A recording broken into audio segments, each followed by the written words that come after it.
Hello, नमस्ते. कसे आहात सगळे? छान ना? मी पण एकदम मस्त आहे. आपण आपल्या आजूबाजूला बघितलं असाल किंवा आपल्या घरातही आपण बघितलं असेल, कित्येक वेळेला पूर्वी एकदम ॲक्टिव्ह असणारी लोक ज्येष्ठ झाल्यावर एकदम गप्प होतात, बोलणं कमी होते, कुठेही जायला म्हटलं की नको म्हणत असतात. हे का घडते ह्याचं आज थोडंसं मी बोलणार आहे. का म्हणजे माझे मैत्रिणींचं, माझे ग्रुपमधले लोकांनी बोलताना मला हे जाणवलेलं आहे का ते गप्प बसतात. आणि हा व्हिडिओ मी करते म्हणजे यंगस्टर्स, तुमचे घरात सिनियर्स असले तर तुम्ही असं वागू नका त्यांना दुखण्यासारखं. आणि आपण सिनियर सिटीजन्स असाल, आपल्याला असं काही जाणवलं असलं तर म्हणा, हो मलाच असं होत नाहीये, असे कितीतरी लोक आहेत, ह्या वयात हे घडतेच असं, म्हणून आपण आनंदी राहायचं प्रयत्न करायचं, हे लक्षात ठेवायचं.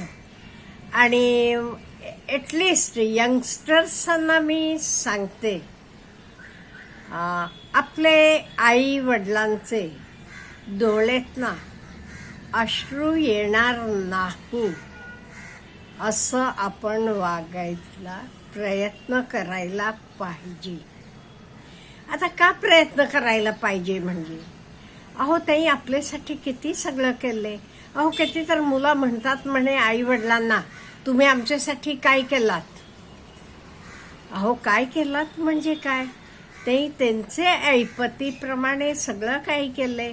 राहायला तुमच्यासाठी घर करून ठेवले, तुम्हाला शिक्षण दिले, तुम्हाला मोठं केले, तुम्हाला हाताला धरून इकडे तिकडे नेले, सगळं काही केलेलं आहे का नाही. आणि तुम्ही आमच्यासाठी काय केलात म्हणायचे प्रश्नाला उत्तर काय द्यावं. बरेच लोकांनी, सिनियर सिटीजन्सही मला हे बोलून दाखवलं की अहो मुलं असं म्हणतात, तुम्ही काय केलात आमच्यासाठी, प्लॉट घेतलात का, मोठा बंगला घेतलात का, अंबानी अडाणींसारखं आमच्यासाठी करून ठेवलात.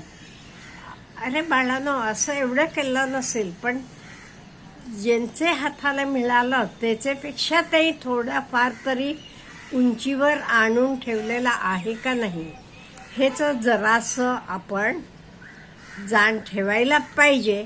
आणि एक सांगू आपल्याला, वय होत जाते तसं मन खूप असं काय म्हणेन मी, नाजूक बनते.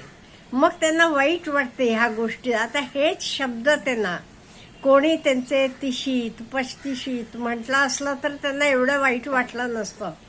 पण आज ते 70चे आहेत, 80चे आहेत किंवा 90चे जवळचे सुद्धा आहेत. त्यांना असं बोललेला खूप असं क्लेशदायक बनते. आणि एक शब्द म्हणजे वाक्य मी ऐकलं, एक ताई म्हणत होत्या, त्यांना सून म्हणतीये म्हणे अजून किती वर्ष जगणार. अहो अजून कोण किती वर्ष जगणार हे कोणालाही माहीत आहे का. तर बोलणारे त्या सुनेला तर माहीत आहे का, कोणाला माहीत. ती सुद्धा ह्यांच्यापेक्षा आधी जाऊ शकेल. हे कोण किती वर्ष जगणार हे कोणालाही माहीत नसते. त्यामुळे असले फालतू प्रश्न विचारत बसू नका. आणि एक ताई म्हणत होत्या, त्यांना म्हणे त्यांची मुलं सुना म्हणतात, हो तुम्हाला कुठे घेऊन जायला आम्हाला लाज वाटते. का लाज वाटते माहिती आहे का, त्या पूर्वीच्या आहेत, नऊवारी लुगडं नेसतात त्या, पण ते कष्ट करून लोकाचे घरात धुणी भांडी करून आपले मुलांना मोठं केले. आज त्यांची मुलगी नर्स आहे, मुलगा कशात तरी नोकरीला आहे, सरकारी कामात आहे. इथेपर्यंत त्यांना त्या आईनं कसं आणलं. लोकाच्या घरी धुणं भांडी केर फरशी करून मोठं करून आणलं. त्या म्हणतात, आता मला म्हणतात 5 वारी साडी नेसा म्हणून, पण मला नाही आवडत म्हणाल्या त्या. एवढे वर्षापासून ते 9 वारीत नेसलेलं आहे, त्यामुळे त्यांना आता नाही वाटत 5 वारी नेसणं वगैरे. मग आता 9 वारी नेसतात म्हणून काही लाज वाटायचं आहे का? अंगभर तुम्ही त्या कपडे घालतात असं नाहीये. लाज कधी वाटायला पाहिजे? कुठे उघडं नागडं गेलं की लाज वाटायला पाहिजे. हे 9 वारी तरी त्या अंगभर कपडे आहेत त्यांचे. मग काय, उलट आपल्याला अभिमान वाटायला पाहिजे. आपल्या आईनं एवढे कष्ट करून आपल्याला एवढं मोठं केलं, हेच अभिमान खरंच वाटायला पाहिजे, प्राऊड फील व्हायला पाहिजे. आणि एक मुलगा वडिलांना म्हणाला, म्हणे तुमची ही मिडल क्लास मेंटॅलिटी सोडून द्या. हां, middle class mentality. Middle class mentality म्हणजे काय? त्यांना आवड आहे हो काहीतरी करायचं. ते कुठे तर काहीतरी लिक्विड सोप बनवायचं वगैरे वाचलं, काहीतरी सगळं सामान आणलं आणि घरात सगळं करत बसले. बारड्या बिरड्या पाणी, ते काही पावडर बिवडर घेऊन. लगेच मुलगा म्हणतो, म्हणे अहो बाबा आता हे सगळं मिडल क्लास मेंटॅलिटी सोडून टाका. अहो, हे मिडल क्लास मेंटॅलिटी आहे का? हे क्रिएटिव्ह आहे. त्यांना काहीतरी आपण करून बघूया असं वाटतंय. उलट तुम्ही त्यांना एनकरेज करायला पाहिजे. अजूनही ह्या वयाला तुम्हाला किती उत्साह आहे नवीन करून बघायचं. कसं तुम्ही एवढे क्युरियस आहात म्हणून. तर सोडून मिडल क्लास मेंटॅलिटी म्हणजे, आता असेल मुलगा मिडल क्लास सोडून वरचे वर्गात गेला असेल तर कोण तिथेपर्यंत न्यायला त्याला मदत केली? ते वडिलांनीच ना. त्यामुळे आणि मग आपण हे सगळं करताना, हे सगळं ऐकताना, आज मला आता तुम्हाला सिनियर सिटिझन्सांना, ज्येष्ठांना तुम्हाला काहीतरी सांगायचं आहे. आपण कसं जगावं, आपण सर्वांनी. म्हणजे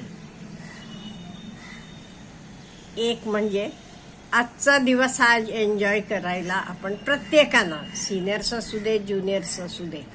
कारण म्हणजे नंतर काय वाटते, आज आता कितीतरी ज्येष्ठ मंडळी म्हणतात मी अमुक केलं तमुक केलं, अमुक इच्छा होती पण त्या इच्छा मारल्या, आपण अमुक केलं. ही वेळ आत्ता पुढचे कोणावरही येऊ नये म्हणून तुम्ही आजचा दिवस जे काही एन्जॉय करायचं तर एन्जॉय करत जावा.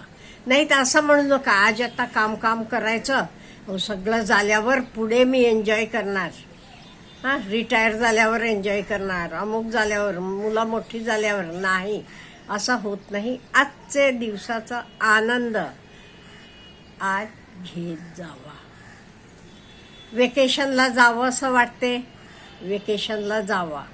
आपले सोयीसोयी. नाही तर कितीतरी लोक बोलताना ऐकले मी, अहो तेव्हा पैसे नव्हते, आता आहे पैसे, हे आपण ट्रिपमध्ये इकडे तिकडे घालवले की उद्याचं काय म्हणून तेव्हा गेलो नाही. आता बघा गुडघे दुखतात, चढायला होत नाही, उतरायला होत नाही, खाल्लेलं सोसत नाहीये, आता कुठे फिरणार असं म्हणताना लोकांनी ऐकले मी. म्हणून सांगते, जे काही तुम्हाला आज करावंसं वाटते करा. पैसे येत जातात, पैशाची काळजी करू नका.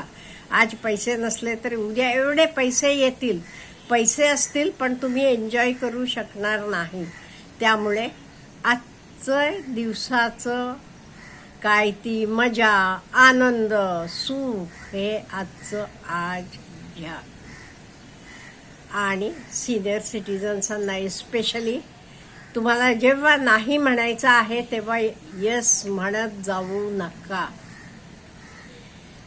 उन्हात 2 वाजायच्या वेळेला नातवंडाला आणायला स्टॉपवर जायचं, स्कूल बस येऊन थांबते म्हणून तुम्हाला होत नाही, चक्कर येते, मग यस का म्हणता?